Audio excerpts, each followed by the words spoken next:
Essays on the Theory of Numbers by Richard Dedekind.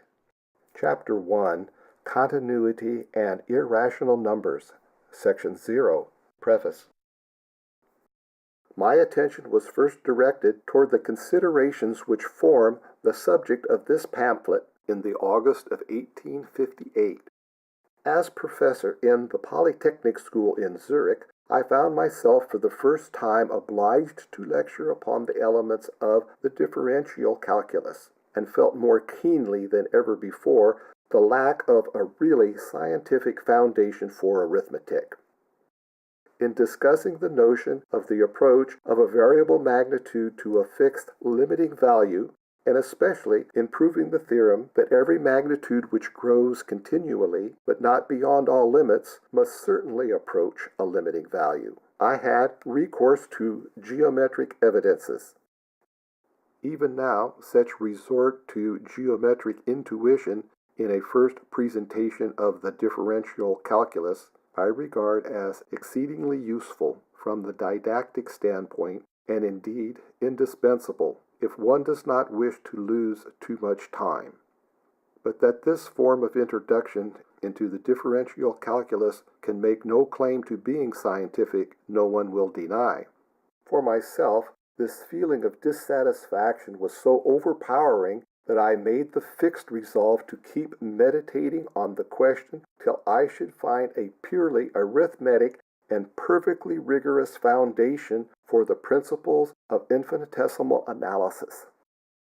The statement is so frequently made that the differential calculus deals with continuous magnitude, and yet an explanation of this continuity is nowhere given. Even the most rigorous expositions of the differential calculus do not base their proofs upon continuity, but, with more or less consciousness of the fact, they either appeal to geometric notions or those suggested by geometry, or depend upon the theorems which are never established in a purely arithmetic manner. Among these, for example, belongs the above-mentioned theorem, and a more careful investigation convinced me that this theorem, or any one equivalent to it, can be regarded in some way as a sufficient basis for infinitesimal analysis. It then only remained to discover its true origin in the elements of arithmetic, and thus at the same time to secure a real definition of the essence of continuity. I succeeded November 24, 1858, and a few days afterward I communicated the results of my meditations to my dear friend Dedekind, with whom I had a long and lively discussion. Later I explained these views of a scientific basis of arithmetic to a few of my pupils, and here in Braunschweig read a paper upon the subject before the Scientific Club of Professors. But I could not make up my mind to its publication, because in the first place the presentation did not seem altogether simple, and further the theory itself had little promise.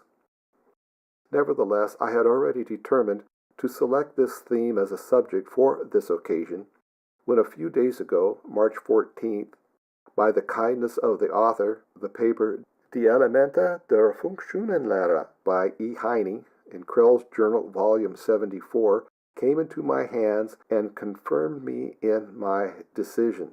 In the main, I fully agree with the substance of this memoir, and indeed I could hardly do otherwise. But I will frankly acknowledge that my own presentation seems to me to be simpler in form and to bring out the vital point more clearly.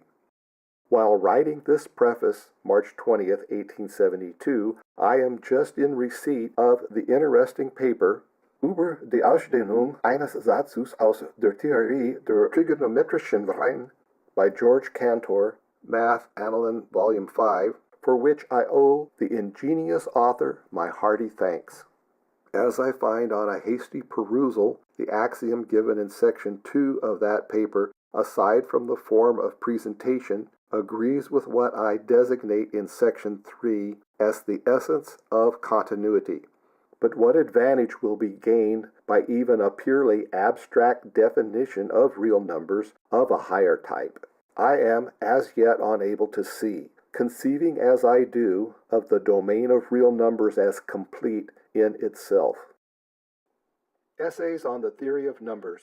This book was written by Richard Dedekind, translated by Worcester Woodruff Bremen, University of Michigan, published by Open Court Press, 1901. It is being read by Jim Renholt, with programming and illustrations by Jim Renholt, 2019. Thank you for listening.